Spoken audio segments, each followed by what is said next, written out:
The ultimatum. The skies above New Shanghai blazed with unnatural light as massive ships punctured the cloud cover. Traffic halted instantly.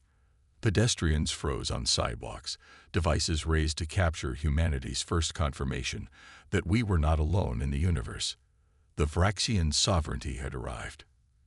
Commander Elise Reeves observed the spectacle from the rooftop of the United Earth Defense Command, her weathered face illuminated by the pulsing lights of the alien vessels. 15 years running special tactics hadn't prepared her for this moment. No one was prepared. "They're broadcasting on all frequencies," reported Lieutenant Felix Vega, bursting through the rooftop door with a tablet in hand. "Every language, every channel. They're calling it the Declaration." Reeves took the tablet, scanning the translated message. Her expression hardened as she read. "This isn't a declaration," she said. "It's an acquisition notice." The Vraxian message was elegantly worded but unmistakable. Earth was now classified as a resource world under sovereignty protection. Humans would benefit from Vraxian technology and guidance in exchange for reasonable resource allocation and compliance with galactic standards. A delegation would arrive in 48 hours to formalize the arrangement. When the United Earth Security Council convened 3 hours later, panic had already set in globally. Markets crashed. Religious leaders proclaimed both salvation and damnation. Military forces worldwide elevated to highest alert despite the obvious technological gap that made resistance seem futile. Admiral Cheng stood before the assembled world leaders, her holographic presence linking command centers across continents. "Our weapons cannot penetrate their defensive systems," she announced grimly. "Conventional warfare is not an option, but surrender cannot be our only alternative." Reeves stepped forward, her tactical mind already forming a strategy so audacious it bordered on madness. "The Vraxians expect us to either surrender or attempt direct military engagement," she said. "Their entire approach suggests they've done this many times before. They're following a protocol, which means they expect predictable responses." She activated a holographic display showing the alien ships in orbit. "I propose we create something they've never encountered before. A specialized unit designed to operate outside expected parameters. A force that embodies humanity's refusal to submit through unpredictability and adaptive thinking." "You're proposing guerrilla warfare against an interstellar empire?" asked the Brazilian president skeptically. "I'm proposing we become the one thing advanced civilizations often forget how to counter," Reeves replied. "Chaos." The Security Council debated for hours before finally approving Reeves's plan with a narrow margin. She was given emergency authority to create and command a new unit, the Terran Fukoff Force, humanity's last hope against an overwhelming technological advantage. "I need the best operatives who aren't good at following rules," Reeves told Lieutenant Vega as they descended to the underground levels of the facility. "The ones who think around corners and solve problems in ways that make their commanding officers need tension headaches medication." "You want troublemakers?" Vega asked, raising an eyebrow. "I want innovative thinkers who aren't constrained by convention," Reeves corrected. "Find me personnel files flagged for creative insubordination and unorthodox methods." Within hours, dossiers began flooding in from military branches and civilian sectors worldwide.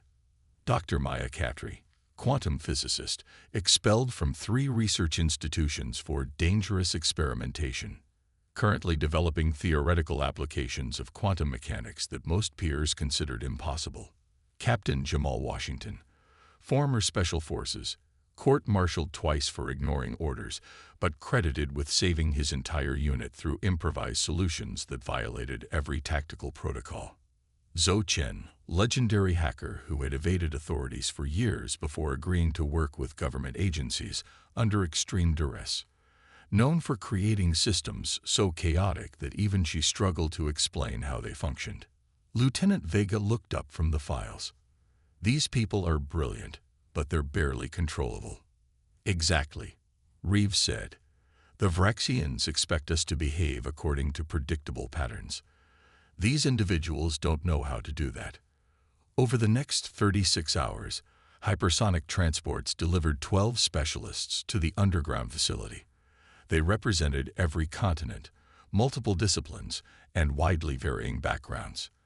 The only common thread was their reputation for unconventional thinking. Reeves addressed them in the hastily converted command center. "You've all seen the Vraxian message," she began without preamble. "In approximately 12 hours, they expect us to welcome their delegation and begin the process of surrendering our planet's resources and autonomy." She activated a holographic display showing the 5 massive Vraxian ships positioned around Earth. "What you don't know is that our intelligence division has intercepted and partially decoded internal Vraxian communications. This isn't their first acquisition. They'd done this hundreds of times across multiple star systems." The display shifted to show other worlds with massive strip mining operations and environmental devastation. The Vraxian sovereignty is essentially a corporate entity that acquires planets through psychological manipulation rather than outright conquest.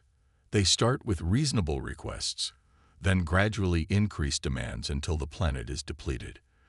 By then, the native population is dependent on Vraxian technology and unable to resist. The room remained silent as the implications sank in. Dr. Captry raised her hand. "Commander, with all due respect, what are 12 people supposed to do against that level of technological superiority?" "Change the rules of engagement," Reeves replied. "Every species they've encountered has either fought conventionally and lost, or submitted. Neither option works. We need to introduce something they haven't encountered before." She nodded to Lieutenant Vega, who distributed small devices to each team member. "These are neural interfaces based on reversed-engineered Vraxian technology from a scout ship that crashed in the Sahara 8 years ago. Yes, we've had alien tech for years. No, it wasn't made public." Washington examined the small disk. "What does it do?" "It creates a neural network between team members," Vega explained. "Shared consciousness without losing individuality. It's how the Vraxians coordinate their operations with perfect synchronicity. And we're going to use their own technology against them," Reeves continued. "But we're going to use it differently. Where they create perfect order, we'll create perfect chaos." Zhou Chen leaned forward. "You want us to hack their system." "I want us to become a virus in their system," Reeves clarified. "Each of you was selected because your mind works differently. Together, linked but unpredictable, we'll create patterns they can't anticipate." For the next 8 hours, the newly formed Terran Fukoff force underwent intensive training with the neural interfaces. Unlike the Vraxians, who used the technology to think as one, the human team discovered they could maintain individual thought patterns while sharing information instantaneously. It created a chaotic but astonishingly effective hive mind, where innovation sparked across the network at impossible speeds. Even Reeves was surprised by how quickly the team adapted, creating new tactical approaches that wouldn't have occurred to any individual member. It was controlled chaos, and it was beautiful. When the Vraxian delegation's shuttle entered Earth's atmosphere precisely on schedule, Reeves and her team were already in position. The world watched as tall, slender beings with iridescent blue skin and elongated features emerged from their craft, moving with unsettling synchronization. "Look at how they move," Dr. Capri observed through the neural network. "Perfect synchronization. Their neural network is active." World leaders greeted the aliens with diplomatic courtesy, while the Terran Fukoff force monitored from their hidden command center. The Vraxian leader, distinguishable only by a slightly more elaborate uniform, spoke with flawless English. "People of Earth, we bring prosperity and protection. The agreements we present today will formalize our mutual relationship and begin your world's integration into the greater galactic community." As the diplomats were escorted into a large diplomatic tent, Reeves activated the final phase of their plan. While the world's attention focused on the diplomatic meeting in Geneva, a small angular craft lifted silently from an underground hangar in Nevada. The shuttle's hull was a patchwork of conventional materials and reverse-engineered alien technology, creating an imperfect camouflage effect that rendered it nearly invisible to standard detection systems.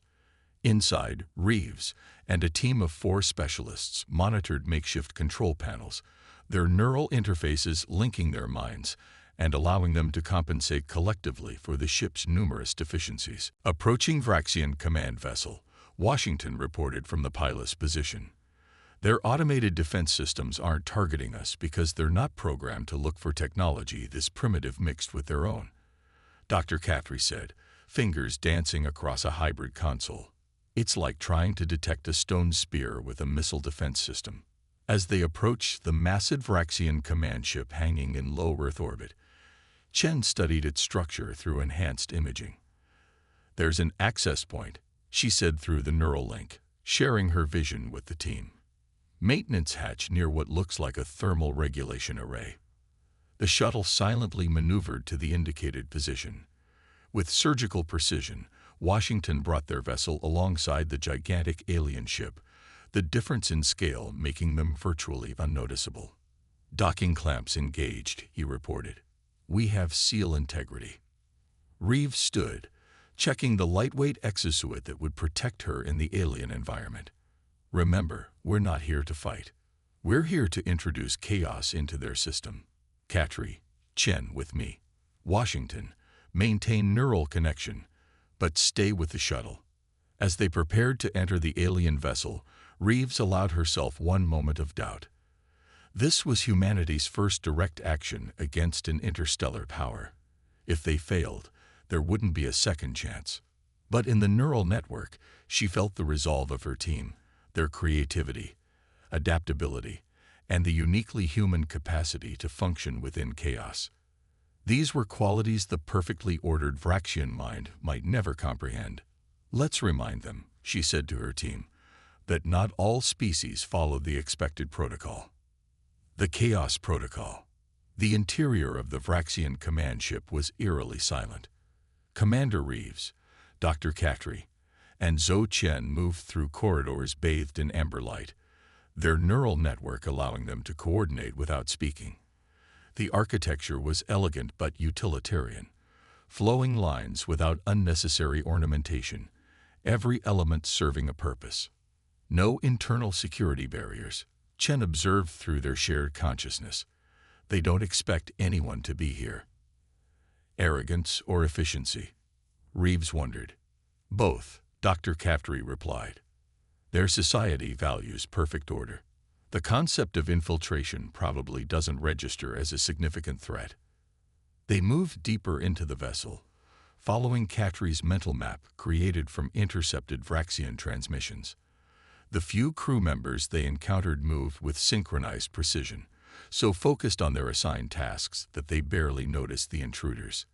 The humans improvised exosuits, cobbled together from Earth materials and salvaged Vraxian technology, registered as maintenance equipment on the ship's sensors. Through their neural connection to Washington in the shuttle, they received updates on the diplomatic situation below. The world leaders were signing preliminary agreements, their expressions serene under the subtle influence of Vraxian technology. We have less than 20 minutes, Reeves projected through the network. After that, the initial resource rights transfer becomes binding under their galactic law. They reached a junction where the corridors split into 3 directions. Katri hesitated, her mental map incomplete. The network hub should be this way. She indicated right, but I'm detecting stronger energy signatures from the left corridor. Reeves made a quick decision. Chen, continue toward the hub. Katri and I will investigate the energy reading. Chen nodded and moved silently down the right passage. Through the neural link, Reeves and Katri could perceive her progress as if they were still together. The left corridor led to a massive chamber unlike anything they had expected. Suspended in a column of pulsing energy was a being unlike the Vraxians they had seen before. Where the diplomats had been slender and humanoid, this creature was massive, with a bulbous cranium and multiple appendages that floated freely in the energy field. That's not a Vraxian, Chatri whispered unnecessarily. their neural link making speech redundant. The creature's eyes, 6 of them arranged in a circular pattern, suddenly opened, focusing directly on them despite their concealment near the entrance. I had wondered when the humans would arrive. A voice echoed directly in their minds, bypassing both their auditory systems and the neural network. Your species is consistently unpredictable. Reeves instinctively raised her weapon, but Katri placed a restraining hand on her arm. It's communicating telepathically, outside our network, she explained. Commander, I don't think this is part of the Vraxian sovereignty. Perceptive, the entity acknowledge. I am Nexus, last survivor of the Meridian Collective. What you call Vraxians are merely biological constructs serving my purposes. Images flooded into their minds.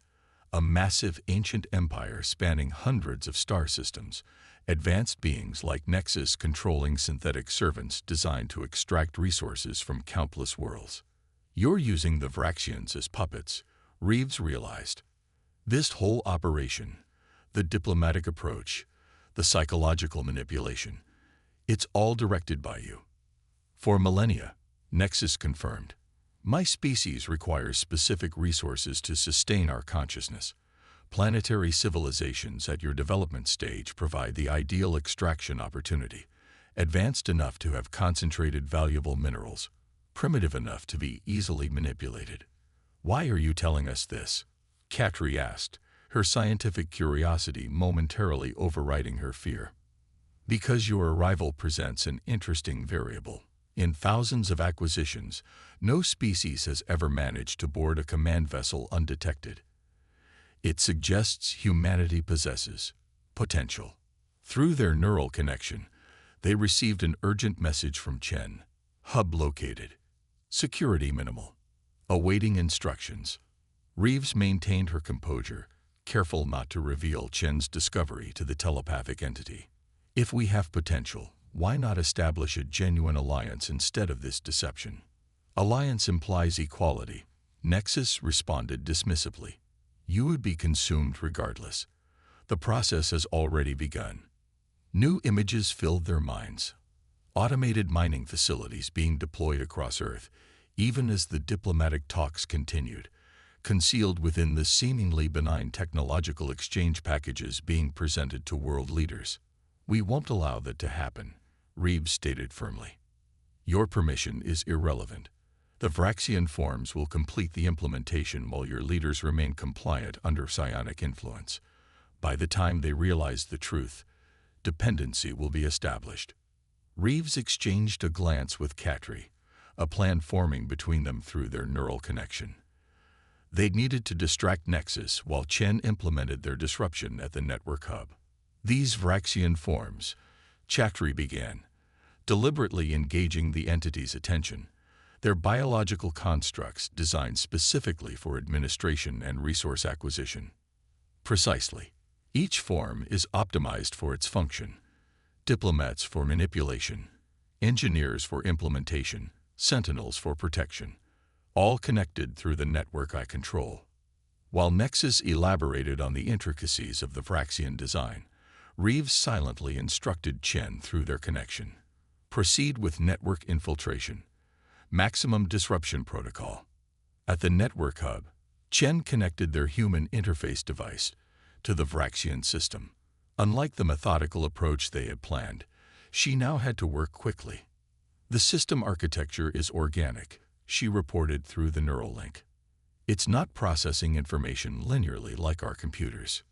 Can you disrupt it? Reeves asked, maintaining her conversation with Nexus as cover. Not in the way we planned, Chen replied. But there's something else here. I'm detecting suppressed consciousness patterns within the network itself. Explain. It's like there are other minds trapped in the system, separate from the Vraxian operators. Katri immediately understood. Previous species. Nexus doesn't just take resources. It absorbs consciousness, integrates useful minds into its collective. Your comprehension is impressive. Nexus interjected suddenly, aware of their internal communication. Did you believe your primitive neural technology was impervious to my perception?